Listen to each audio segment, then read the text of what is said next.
Hi, my name is Tony Gomez-Phillips, and I'm the horticulturist at Monona Terrace Community and Convention Center. Today we're going to talk about our gardens and the process that we've taken to design our gardens from a conventionally gardened landscape of the past to a forward-thinking and ecologically focused landscape for the future. Starting out our video, we take a flyby down Martin Luther King Jr. Boulevard. And it's a wonderful shot lending an idea as to the site and location of the building on the Isthmus as it relates to the Capitol. On the left and the right, you can see the Madison Municipal Building and the City County Building. As we proceed further along this flight, we come across Olin Terrace, which is the walkway leading up to the building. And then we float over our wonderful fountain, leading and floating out over the William T. Eby rooftop gardens and out towards the lake, which truly holds the greatest view of the terrace, no doubt about it. And those of us fortunate to get that view out on the lake know how great it is. Monona Terrace has key mandates, and those are to be an economic catalyst for the city, a community gathering place, and a tourism destination for the city of Madison, Dane County, and state of Wisconsin. For those that aren't familiar with Frank Lloyd Wright's Monona Terrace, it was designed by him, and it is a facility that is owned by the city of Madison, yet it was funded by funds from the city, the state, and the county. And currently, it's a GBAC Star certified facility, which basically it's a standard established that we're maintaining a cleaning, disinfection, and infectious disease prevention program to minimize risks associated with the current pandemic or any sort of infectious outbreaks. It's also a LEED Platinum building. So the building achieved LEED Platinum status, which is quite an accomplishment for the building, and we'll touch upon that in a second here. Typically, the building hosts 500 to 600 events a year, and this was pre-COVID, generating over $33 million in economic impact for the community. We also provide over 100 free, low-cost community events each year. And one of my favorite quotes about this building as we look at it on the shores of Lake Monona. As Frank Lloyd Wright said, Monona Terrace, the long-awaited marriage between the city and beautiful Lake Monona. This year, we are going to celebrate our 25-year anniversary. And in July, we have some wonderful events planned to mark that milestone. The building itself is over 250,000 square feet. It is a multi-level convention center, and it has curving geometric forms that converge with the breathtaking beauty of its natural environment. The building itself extends 90 feet over the lake, and the building is designed to withstand pressure from lake ice up to 40,000 pounds per linear foot. It's quite a strong building and quite a strong site from the lake. In this image, we can see a nice, beautiful shot from the rooftop, kind of capturing the sun as it lands on the building in the morning hours. The terrace has planters and beds total, and this is kind of the greenscaping of the building that equal around 61,000 square feet. So those green space areas include the William T. Eby rooftop gardens, the planter ledge that's in front of Community Terrace, Olin Terrace, which is the walkway leading up to the building, and then our lakeside planter beds. Getting back to the LEED Platinum certification, this is quite an accomplishment for a building that has already been built prior to trying to attain this certification. The U.S. Green Building Council certifies this rating, and it's the most widely used green building rating system in the world, which prioritizes sustainability, not only in the structure of the building, but also in its operation for improved environmental and human health performance. And it positively impacts our environmental footprint. In this image, we can see a retention pond. And that retention pond is being managed by the city of Madison to help offset the concrete hardscaping that the Monona Terrace sits on itself, the footprint that it sits on itself. So to help us kind of achieve this LEED Platinum status, we had to ensure that we were going to manage green spaces with native plants that were going to help contribute to sustainability within the city to offset the hardscaping that the terrace itself occupies. And here are some images that we're seeing of some of these other retention ponds that city engineering has vouched to take care of for the next 10 years. And also a nice list of some of the plants that you can find in those spaces. I'm coming to you right now from our lecture hall, which is a wonderful space. It is a theater-style setting, and behind me you can see the chairs. You can see to my immediate right one of our sconces, one of our saucers that helps kind of carry on the architecture throughout the building. We have other wonderful rooms that many clients come to use at our facility. Those include our ballroom, and then we also have our grand terrace that is fully available for any event from as small as 5 to 10 people to over 2,000 people. We have a full catering service that provides any sort of meal plan that you would care for. And also we have a wonderful AV team that can provide any sort of production that anybody would ever want. And we have a lot of corporations and companies that come here and take advantage of that technological expertise that we carry in this building. So who is Frank Lloyd Wright? Well, in our area, he's quite well known. He is from the area. He was born in Richland Center in 1867 and died in 59 at 91 years old. He was married 3 times, had 7 children, practiced architecture for 70 years, and designed over 1,100 works with over 500 completed and around 400 or over 400 still stand. He has 8 UNESCO World Heritage Sites, no small feat. And a lot of these are familiar to many of you: Fallingwater, Guggenheim, Taliesin. Some of these other ones, like the Frederick Roby House, the Herbert and Catherine Jacobs House, Hollyhock House, and the Unity Temple, are also located east to west from the coast. Hollyhock House is all the way out in Los Angeles. Obviously, the Guggenheim is out in New York. And then a lot of those are actually located here in the Midwest, where a majority of his life was spent. He was quite a cantankerous individual. He was notorious for taking people off. And he certainly faced a lot of adversity from changing politicians and officials and his controversial persona. So needless to say, he was quite an eccentric architect, and he cared little about conventional standards. But he was quite a designer and quite innovative. In 1938, Wright sketched a drawing as he described his dream civic center for his home state or home city. He was committed to designing a public space in his boyhood home and pursued it for the last 21 years of his life. It was a labor of love. In this slide, we can see a conceptual drawing from the 1930s of what was then called Olin Terraces. And as you can observe it, it's quite expansive and quite large, and nothing like the building is today.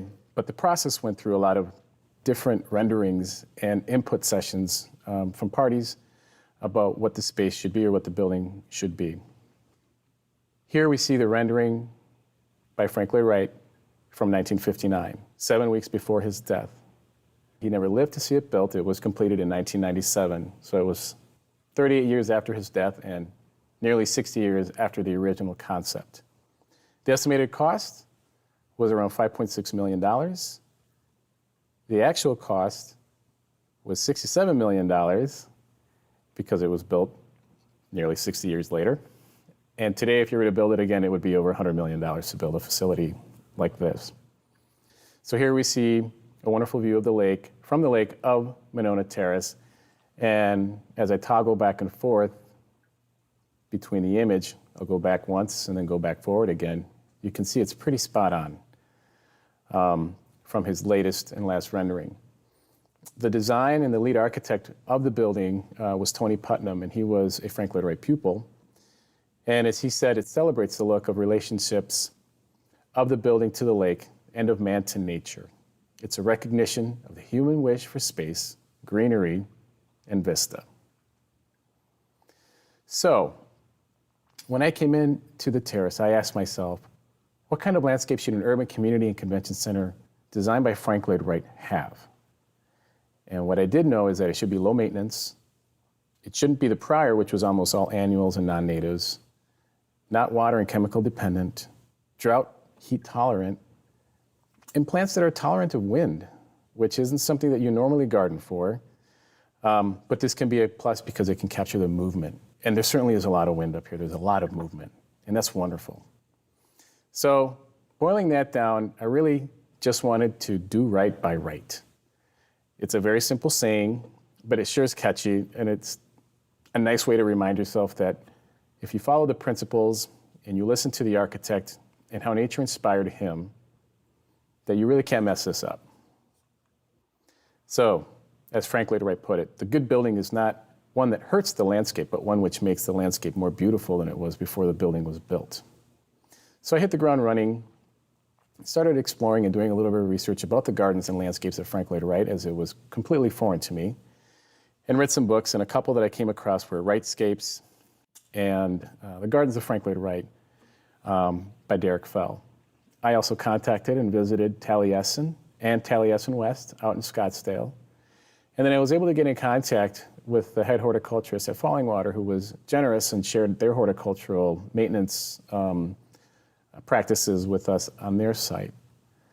And what I observed is a very naturalized approach to maintenance and basically allowing the environs of your outdoor experience be a part of your landscape and not to fuss too much about it. A lot of those sites really kind of elevated the natural site that they were in and didn't try to disturb the natural elements that surrounded those buildings. As Derek Fell put it in his book, there are some tips that are Frank Lloyd Wrightian ways to look at garden design or landscape design. And here's just a few of them. And these are quite ahead of his time. Use of natives are vital in making the home part of the regional siting to create interesting sculptural accents. Indigenous plants or native plants are more reliable and less maintenance than non-natives. This is something that we know now, he knew then, but it's something that it's coming back around in terms of appreciating low maintenance qualities of plants. Another is flower color among plants is secondary to texture and form. So he really appreciated the texture and form of plants, leaves, grasses, the bending reeds. He did like flowers. He liked them for cuttings to bring them inside the house, to bring a little bit of that outside in and have that repetition from the indoors to the outdoors. He allowed trees and shrubs to grow naturally, hated hard pruning, hated meatball pruning of any sort. He created and preserved vistas. So a view of the water, a lake or river is especially desirable. Another one is to expose a house foundation to show where it meets the ground, use sculpture as focal points, and also don't copy or slavishly copy other garden styles. And that's a reference to celebrating your own locality, your own regionality, because there's value in that. So Frank Lloyd Wright's principles at work. Simple geometry.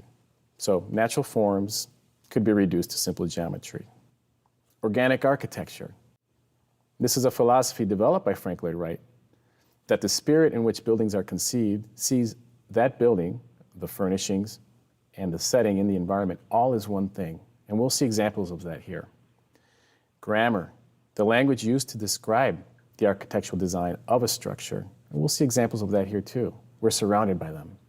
And then compress and release, which is this idea that you design a space to invite the person or the individual through that space and into an opening. So you compress them in the entrance of a space to force them subconsciously or to lead them into an area or room that is more expansive, and that's your release. So what is Monona Terrace's grammar? Well, our grammar is curvilinear. The design vocabulary linked with the state capital. Frank Lloyd Wright basically reduced the rotunda of the state right capital to a basic geometry. The circle, which is the basis for designs. So the capital influenced the symmetrical design as well, which was not common for Frank Lloyd Wright. In addition, he also wanted to make sure they had the same color as a capital, or at least approximate. And we do share the same off-white tone, shall we say. But the grammar is circles and arcs and saucers, and curves and arches, all curvilinear. Here's a good example here. Here's a shot of the fountain with the dome in the back. And you can see the rounded shapes and forms in this image, almost framed by the blocked buildings that are framing this shot on the side. Two very different shapes. At night, we do have many events. We have Dane dances and concerts on the roof, and Shake the Lake during the 4th of July, events like Moon Over Monona. So those are wonderful times to come visit us at night. So here's another example of the curvilinear design grammar that's being used in the building. Here's our East Rotunda. And then if we kind of climb a few stairs and we look down, here we're looking down at multiple levels of that same exact space. And it has a little bit of a Guggenheim feel to it.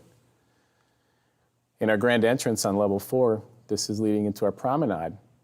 And although this is pretty grandiose, you do walk straight through in between those two saucers and spires into a smaller hallway that then opens up into our grand terrace.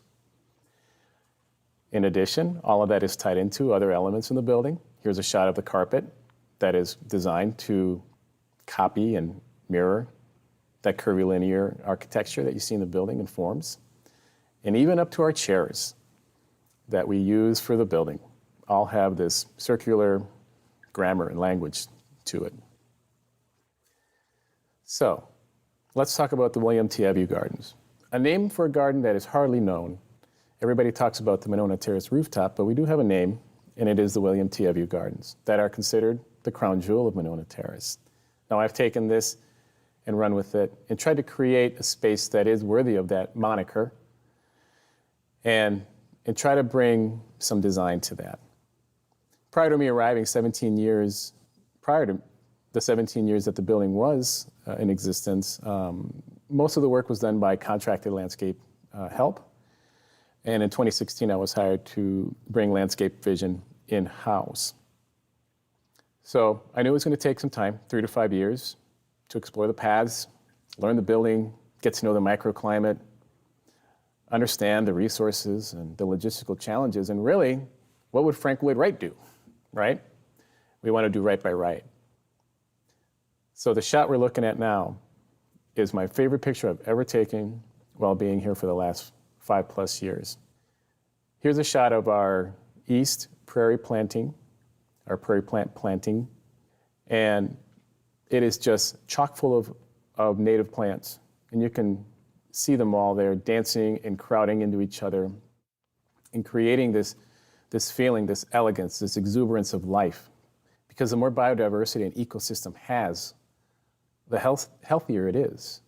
And so coming up, we'll also see some images of how this native planting has increased our biodiversity here on site. Looking at the gardens here from this view, we're looking at the roof, and we're looking out at the lake, and you can see it's just a large structure that is made out of concrete. And I think our nature would be to say that we see a lot of concrete, but I like to say that we see a lot of design and form and function, and a lot of opportunity to frame this with greenery. In this shot, this is the rooftop not long after it opened. You can see the trees. You can see the open beds that have a lot of mulch planted, or I should say thrown in between the sparse plantings, and in addition to some turf, which is actually used quite a lot around here. When I got here in 2016, the gardens were still being treated this way in a conventional way, with a lot of block plantings of annuals and a lot of mulch that was thrown around in these open spaces to kind of keep this clean and tidy look that we all like to see. It's a normal thing for us to want to see things tidy and kept up and things delineated and separated. And that's how the garden was tended. But that wasn't always the best for the plants that you had on the site. In this image, we're seeing a row of Morona junipers that are dead halfway up, mainly because the plants that were planted in front of it shaded all those branches out on the lower half of those and caused massive branch dieback. And those will never grow back green again. So needless to say, these were ripped out maybe the second year I was here and thrown over the building. That was a fun day. So what do we have here for the Frank Lloyd Wright landscape that we're looking at. We have a garden, we have a large terrace roof that is used for many events. So to give a couple examples of the projects that we've done, we'll start with our prairie plant beds, which is the first big project that I did when I got here. When I got to the terrace, I went up to the roof, and one of the first things that hit me when I came around the corner was the fact that I couldn't see the lake.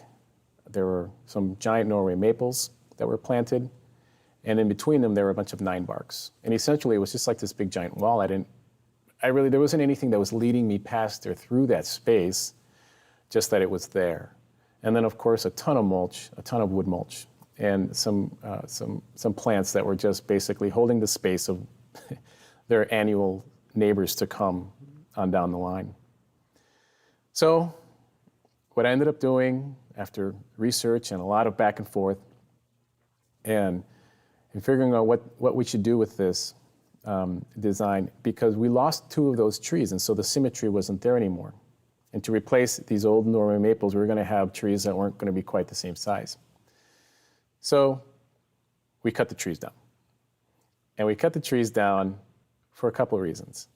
One, to buy and crane trees up onto the site is incredibly costly, and then to maintain them as well is also quite costly at that size, because they would have come in as bald and burlap trees.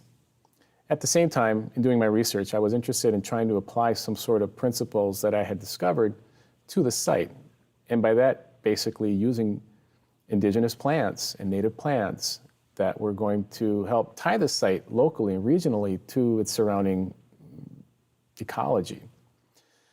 So we were able to convince people that that was a good idea, and we took the trees down. Then we went ahead and ordered a bunch of prairie plants. And in this image, we can see this time-lapse image of all our volunteers coming in to help us plant. And what I like about this is looking at the rain kind of dripping down the side of our east drum, kind of showing that we're actually working and time is passing. But this was a really fun day. This was a way for us to connect with the community and to allow other people to share in building spaces for each other. None of this would have gotten done without volunteers. Volunteers are everything for us here at the Terrace. We depend on them to care for plants, to water, and to come in and basically fill in holes where they're needed, literally and figuratively, to ensure that our gardens are looking great. And so here we have our volunteers planting part of the prairie on our east side, and then one of our young individuals that came from a corporate volunteer opportunity to take part in this. And that was a wonderful day, sharing these experiences, not only with our full-time volunteers that were here all the time, but also with new visitors, younger visitors who probably weren't as adept with their green thumbs. And so it was a wonderful exchange. So the prairie was planted, and now we look here, and we have just a wonderful, wonderful ecosystem that has kind of sprung up. And I'll call it a tiny ecosystem. You really can't have a big ecosystem on a 14-foot wide, over 100-foot long planter bed. But what you can do is encourage some sort of adaptability within the insect population that lives in your area to come and look at this site as a resource. So in this picture, we see a lot of wonderful spring blooming forbs, our Echinacea pallida, Paradoxa. We have our white flowered Parthenium integrifolium, which is wild quinine. I love that plant. We have Liatris, which are blazing stars. And then we have some prairie docks coming back in the background there. In this picture, we're looking at the same shot of the prairie. However, this was taken around June, late June, early July. And it's just a wonderful shot of all of these plants and forbs just going nuts. And it's really the best time to see all of these plants in concert together. It's planted, so the blooms are relatively early in the season. And then they really fade into this husky fall design. Here's another nice shot of some Echinacea paradoxa, which is a yellow coneflower embedded with our native prairie drop seed. And you can see that I played in the shot with the symmetry of the flower head as it related to the symmetry of the lamppost So kind of funny. But as being a landscape designer here on site, I'm aware of those things, and those realizations are gifts that you come across when you're on a site. Here's another planting of a our little blue stem. I call it my little blue stem river, and it's really just a patch that I planted from one end to the other of 3 different sports of little blue stems, and in between them I planted royal catchflies or Silene regias. And it's a wonderful combination. You can kind of see the reds that are bouncing off the reds in the grasses with the flowers, and then that wonderful blue tone, that cool tone of the other little blue stem interacting with that. So it's a wonderful combination. Not one that works all the time because the catchflies fall a lot, so it's one that has to be edited and figure out a way to get those plants to kind of better live with each other. And usually the answer is more plants. More species of plants help attain that, because these plants form relationships with each other. They essentially support each other, literally, figuratively. We're also a sculpture garden, and here's a wonderful sculpture by Michael Burns called They Won. He had a second one that was similar to this one in terms of, it was its partner, I should say, on the opposite side. And what's great about the sculptures is that they began as an exhibit, as an outdoor pilot program in 2014 to help showcase the rooftop and to get people to come and visit us, to create another must-see destination. And it's been wonderful. It's been nice to see people come and see the art. It's been wonderful to have artists come up and expose their work on a site by Frank Lloyd Wright. So it's really wonderful to kind of marry art with design. So that's the prairie. And it's been a wonderful, wonderful project to get that done. And I will tell you that we're still going to be editing the prairie planting because it's never finished. You know, gardening, you're never really finished. You're always trying to find the best combination of plants that are going to do well in your site. Next, we're going to look at community terrace.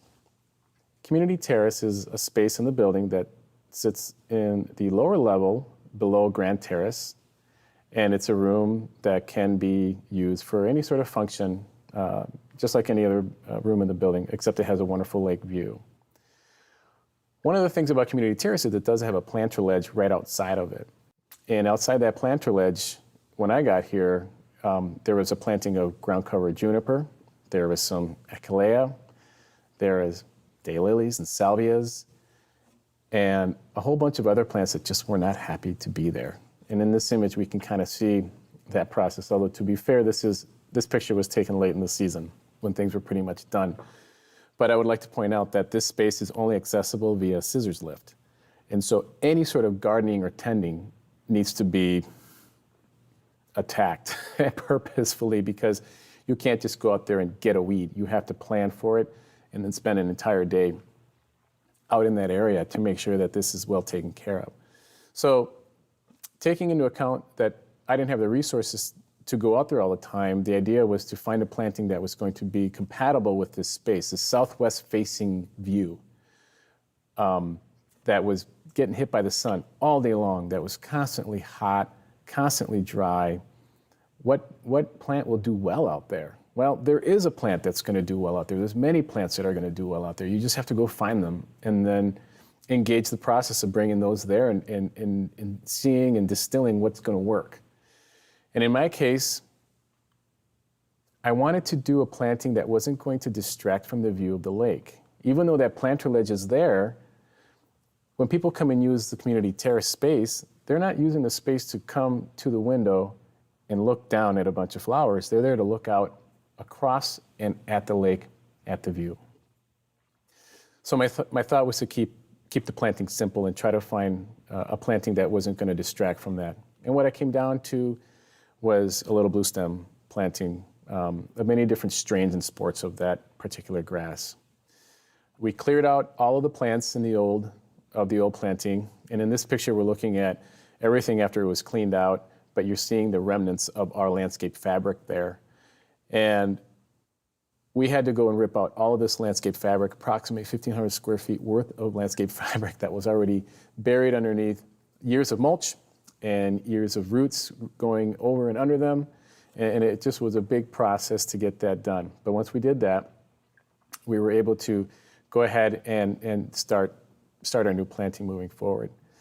So right now we're looking at our 3 nice brand new lines of our drip irrigation system, and you can see the spots that are sprayed there outlining where those plants are going to be placed. And then also you can see the plants that we have over here on the side as we line them up. And these all had to be carried up by scissors lift. And so finally, after planting and on a whole lot of hard work, and a couple years in this image now, in this video, what we're looking at is 3 years later, what this little blue stem planting looks like today. And it's quite stunning. In fact, it carried a lot more symbolism than I was expecting once inside the building. Because when you look outside from the space, as we see in this video right here, what you're noticing is the vista, and then just a little tease of those grasses, just letting you know that we're out here, the wind is blowing, and we're all in this together, essentially. This whole idea that there's an interconnectedness, that even though you're inside, you're still a part of this great view, still a part of this great world. And those grasses and that movement are reminding us of that. So moving on to the next project that I was able to complete here at Monona Terrace. And this was done last year in 2020 during the shutdown due to COVID. And it was the only project that I was able to get done, understandably, because budgets were frozen and nobody knew what was going to happen. But fortunately, all of this had been pre-planned in 2019, and all the foundation was set for things to kind of go down in 2020 once spring arrived. So on our rooftop, we had a row of 8 Japanese tree lilacs. And in this slide, we have a wonderful image of what those trees looked at right before they were taken down. They're severely, severely ill and stressed and unpleasant to look at. They suffered from severe branch dieback. They had mildew problems. And after we excavated them, we saw that a lot of them were cage girdled. So when they were dropped in place, a lot of those cages weren't even removed. And the trees tried to grow their roots through them in this amazing soil that we have, and just kind of end up girdling themselves, which probably led to their decline. By midsummer, you would see that they were suffering a lot. And essentially, this is just a poorly sited tree. It really shouldn't be anywhere in this kind of space, in this kind of area, in this hot, hot sun, on essentially what's a heat island surrounded by hot concrete. It just never did really well for those trees. So the thought was, well, let's just do what we did last time. Let's take them out. So we did. We took the trees down and came up with this idea that let's see if we can increase the number of trees on the site, because we need shade dearly. And then also let's see what tree will do best. And in exploring what kind of tree planting we wanted to do, whether we wanted to do a species diverse planting where we would have different species of trees, or if we wanted to do a mono species, so a single species of tree planting. Those were the 2 issues that came head to head. And what we ended up doing is siding on the aesthetics side and going with a single species of tree so that we can have one continuous tree canopy throughout this space. And so I decided, with a lot of help from many people and many inputs, to go ahead and plant redbuds. Redbuds being a wonderful native tree, one that's probably catching on a little bit more now. I'm hearing a lot more about redbuds being planted in people's yards, which is wonderful. And another wonderful thing about redbuds is their bloom period, which is in April. They're one of the first things to flower. So we're very lucky to kind of plant those trees there and try to coordinate plantings that are going to enhance that bloom. So the redbuds went in, but we had to get them up to the roof. And so logistically, it's not easy. We had to take things up an elevator. So here we are going up an elevator, and then figuring out a way how to drag this 200 to 350 pound root ball and tree, depending on the size and how big they were dug out at the nursery, onto the space. So here we are looking at the beds after they've been graded, after a whole lot of work has been done with the infrastructure to clear that space to get these trees in place. And then today, here they are, happy as can be. You think of redbuds that are trees that can probably go for a little bit of shade as an understory tree, but they really thrive here on this site. And I look forward to them kind of growing into each other, and they're growing quite quickly. We have amazing soil where we can finally start have branches that are touching each other and creating a seamless canopy that's going to provide some nice shade for our visitors. And then finally, with our tree project, this year we were able to put in our landscape lighting. So this has been awesome. This has also been a project that's been in the work for 2 or 3 years to get some updated landscape lighting that gives us the function to create an atmosphere at night and to enhance the building with either events and functions that want to, say, personalize their event up here. So it's a wonderful way to do that. Underneath those trees, you saw a lot of turf. It is a 50-50 mix of Black Beauty fescue and Kentucky bluegrass, so it provides a lot of wear and tear resistance. And then also, as those trees do grow into each other and provide more shade, that fescue will also kind of help fill in those spaces as it will tolerate that shade. Right here is a shot of that irrigation, and that irrigation will be overhauled this coming year, so we're really quite excited about that. So as I kind of close out some of these projects and what we've done, how has that impacted the ecology of the space? Or what have I noticed that's different in the gardens and in the outdoor areas? And what I've noticed is that we have a lot of new visitors. We have a lot of pollinators that visit us now. We have a ton of birds, particularly goldfinches, that visit us quite often. In this shot, you can see these guys just going to town on the seed heads of the coneflowers, and I'm literally right on top of them, and they're not minding me because they're having a gorgeous feast right in front of them. You know, to the east and west of us, and even to the south is a lake. There aren't a whole lot of opportunities to probably find food sources like they're experiencing right now.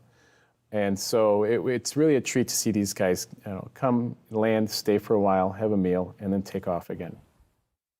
Here we're looking at a shot of a fountain, and across that shot we're seeing my garlic chive planting with some tropical milkweed. And this, as you can tell, is just teeming with pollinators. They're crawling all over the place. You can't even look, to the side, to the left or the right without seeing something kind of moving in your field of vision. And as we zoom in on this shot again, as we kind of get a little bit closer look, it's just kind of like doors opening and closing with little pollinators coming in and out, weaving in between the reeds and the flower tops, and just trying to find their food source.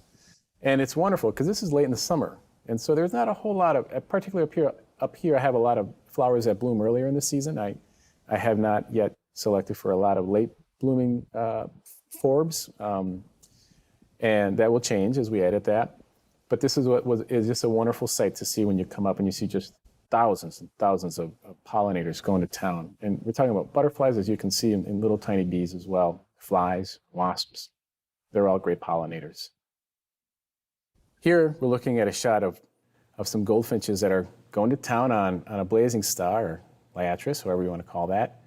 And they're just enjoying their space here. They're relaxed. I'm right there. And what I like about this shot is in the background, we have two visitors that are visiting the space they look like conference attendees, but they're taking the sights in, and even though they're here for a conference, we're able to attend to our clients' needs as providing a site, but also we're attending to the needs of our local ecology by feeding our goldfinch population, in this case, and other pollinators, and providing some ecological value and some ecological function.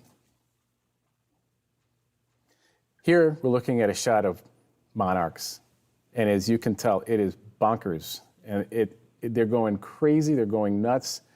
And this happens every July, August, when the blazing stars start blooming and the goldenrod is blooming, and it's monarch season. And it has been an increase year after year with the amount of plants that we've put in here, the amount of visitors that come to us. It's quite amazing. We have a lot of people that like to stop and take pictures and kind of get lost in this swirl, in this whirlwind. And then our final visitor shot is one of my favorite. We're looking at another goldfinch kind of going to town on a prairie dock seed head that's closed up here. And he's prying that puppy open and just trying to get that meal. And I'm sitting here enjoying what that goldfinch is doing. I'm also enjoying the view past the goldfinch into the lake, and I get a little bit of architecture in there as well. So what we're seeing is that native plants provide ecosystem services. There's value to embracing ecological value, but aesthetics do matter too. It's not just for bugs and for pollinators. It has to be for us as well. So plants are essential to a healthy urban living. Clean stormwater, they trap nitrogen. It brings life to cities, as we see here, and it brings wellness and joy. So the purpose here at the Terrace is to invite people in and to enjoy a new experience, and also to create beautiful black backdrops, as we're seeing here in this video. And I took a video of that same shot that I described as my favorite picture, just to capture the serene moment, the stillness of the morning with the dew as it delicately balances on the seed heads of this prairie drop seed, as it lends a jeweled blanket over the surrounding plants, and really creating this dramatic and glam effect. Planting a garden in this naturalized and loose wild style involves a lot of risk-taking. Public perception isn't always going to be in your favor. Even managerial or client expectations come into play. It involves some educating to the benefits of why we're planting this way. Pivoting to ecologically focused plantings as opposed to conventional horticulture is always a bonus, particularly as we look forward in today's day of climate change. We want to prioritize sustainability while also telling a story about the architect.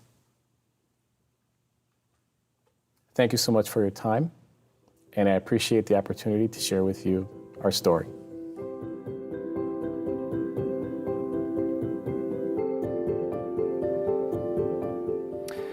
Welcome back to our virtual spring kickoff, and we just finished learning about the sort of amazing transformation at Monona Terrace of these native plantings under the leadership of Tony. And Tony is joining us now to answer the questions that you've sent in during his chat. As a reminder, you can keep asking those questions as we're chatting here as well. Tony, thanks so much for being with us. We appreciate it. Happy to be here, Ben. Thanks for having me. I'm glad to share a story again. Absolutely. Well, I think the first thing to note is that many people have chimed in and said, wow, that's a lot of work. You know, and of course, you know, great vision, you know, obviously you have a tremendous depth of knowledge. So props, kudos, congratulations on the accomplishments. You know, I think for ourselves, especially, you know, all of us have probably had strange garden moments of how do we fit the wheelbarrow through the back gate? But to say you need a scissor lift to weed, I think that's probably a first. I don't know if I've heard that one before. So our first question's coming from Mary, and she's wondering sort of, you talked a bit about this, but as you were removing those trees, I assume you didn't just sort of cut them down and plant around the stumps. You know, what did you do to sort of prepare or remake those beds? Because also this is a green roof, right? So like, did you have to think about soil composition in a deeper or different way at all? Yeah, I mean, that's a great question. It really kind of lends itself to the logistics of the job. It's easy to go want to plant the tree in the backyard when you have, you know, the depth of soil beneath your feet. But here we have about 18 inches of soil to plant into. And so that's all taken into consideration. And that's also reality when you grow trees in these types of environments that are not ideal for them, is that the reality is that they're not going to be around for as long as they would normally be in a conventional landscape. So to answer that question, what was nice is because we went in that shot, I think that I showed the audience, there was 4 Japanese tree lilacs, but now there's 9 red buds. So the footprint of where the plants or the trees were gonna sit wasn't exactly the same. But however, we still had to get rid of the cages that were kind of left over and, didn't even seem to start rusting, quite honestly. And remove that root mass, from the old trees. So that was a lot of work. That was getting chipper or stump grinders up there. A lot of it was contracted out. Some of it was us doing it as well. And volunteer help. We had to get, sawzalls up there to cut through metal, to cut through roots, in addition to the infrastructure that's in those beds for the electrical lighting that lights the lamppost. So, a little bit of a project, nothing crazy. I'm sure there's way more difficult projects, but, a little challenging because you have to work around the building's events. Absolutely. And, I've of course worked in public gardens myself, so I know the fun of sort of dodging all of those, moving pieces that are really unique to public spaces. Absolutely. So Amanda's asking, she first, compliments again your goldfinch population. I think they seem to really enjoy it up there. And so she's wondering if she can grow some of the plants you talked about in her backyard. And I guess this is leading me to then ask, is there a plant list or anything like that available of what you have growing up there that folks could reference or that you could share? I don't have a plant list online. I would like to get that on down the line as we start developing the gardens and we start getting our interpretive signs up there that kind of educate the public on what we're doing. And that includes getting plant lists up there. Those are things that are going to come with the resources as they become available to me, particularly post-COVID when we start kind of ramping up again and we start getting things going again, that we can start, now that the gardens are starting to grow again in this new direction and this new, ideal of trying to, provide ecosystem services, that we can help the public mirror or copy us or at least come to us for, some sort of information on what they can do at home. What I would answer, to her would be to, use the resources that are in her area. And I don't know where she's coming to us from, but of course, extensions are wonderful, wonderful resources. And also, they can provide you a nice list of native plants in your area. But it also comes down to your site. Like what I'm planting here may not do very well what she's planting there. She may have a shady site or have a lot of clay. So, it's not so easy to expect, people who aren't as familiar with planting practices or like what are the requirements of plants to know exactly that. So that's why I encourage you to kind of seek out those resources, and extensions are really wonderful ways to do that. And so we know, and again, especially from presentations earlier today with Susan, that native plants tend to be more durable and resilient and adaptable. But going back to sort of the greener question, if you're limited to that 18 inches of soil, even with those plants that are so adaptable, do you find yourself needing to do maybe extraordinary or other, different things to keep those plants thriving because of such a unique environment? Yeah, and that's another great question, because I have great soil, and prairie plants don't need great soil. And so essentially I've just kind of taken a bunch of plants that can really survive and thrive with not much there, and I put them in a place to create an environment for an educative purpose, or at least for a purpose of mirroring the architect with the native prairie plant. But the plants are there in a high, rich, nutrient-rich soil. So they actually kind of get too big sometimes, and they start to flop over. And that's something that I've learned since I've been here. I didn't step into this job knowing native plants all that well. I came from from a horticultural background, and even though we did plant a lot of native plants, I wasn't as familiar with them. So that's part of the learning process. And that's what I tell people to take home with you, is like, if you want to do better in your backyard by providing plants that are going to feed, the fauna in your area, by all means, go ahead and seek those plants out. And like you said, a lot of them, most of them are very adaptable.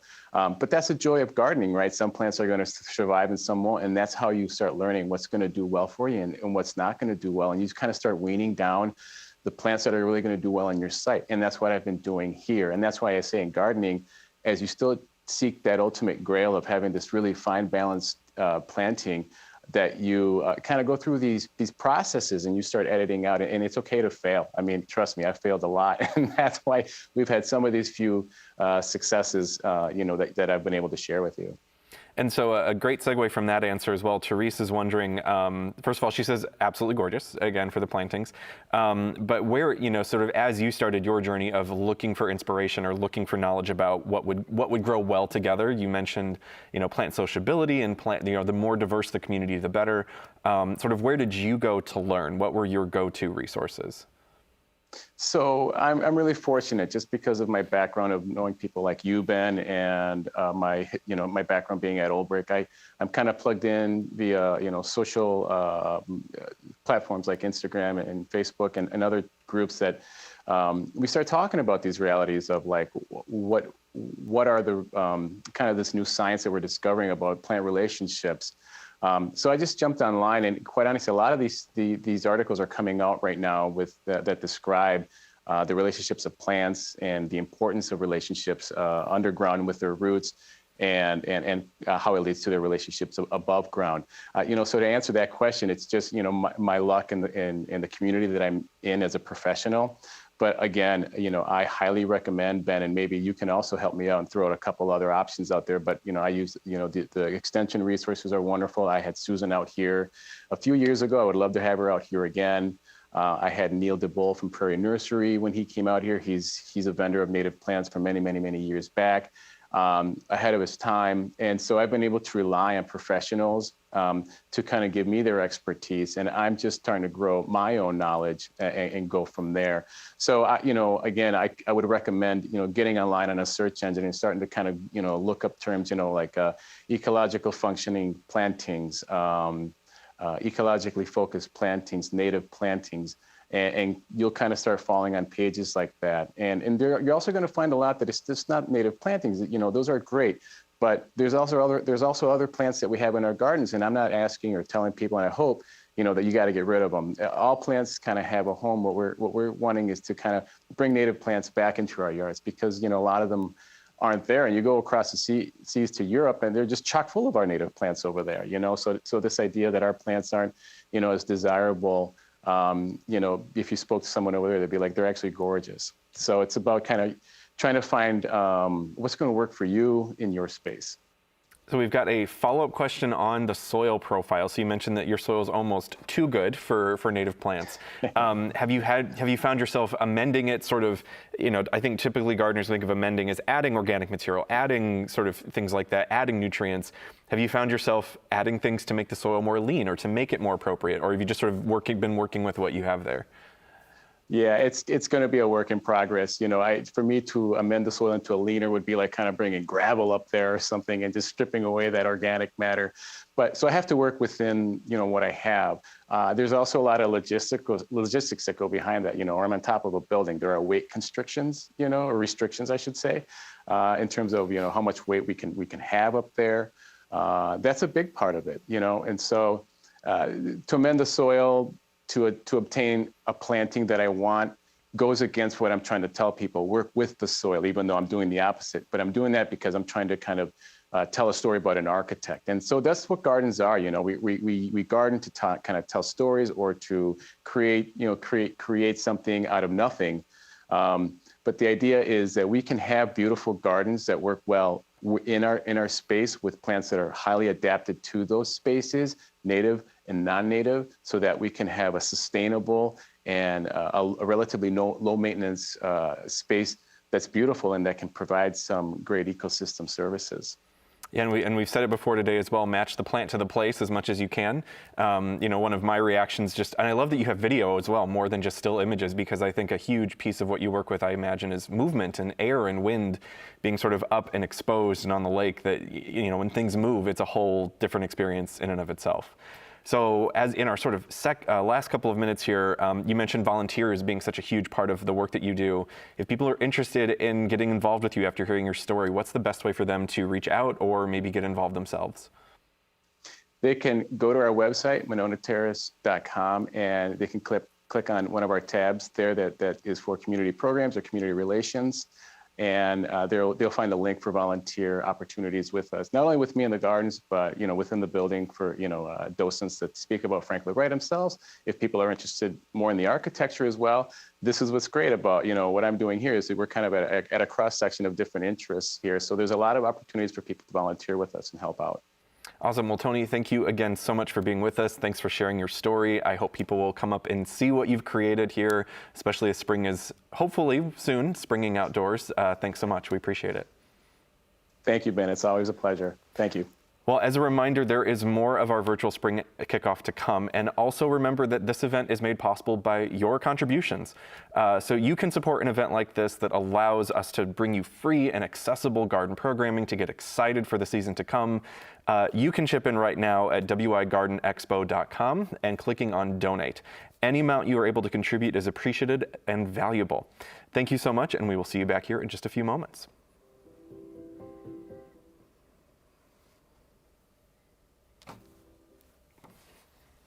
You did it.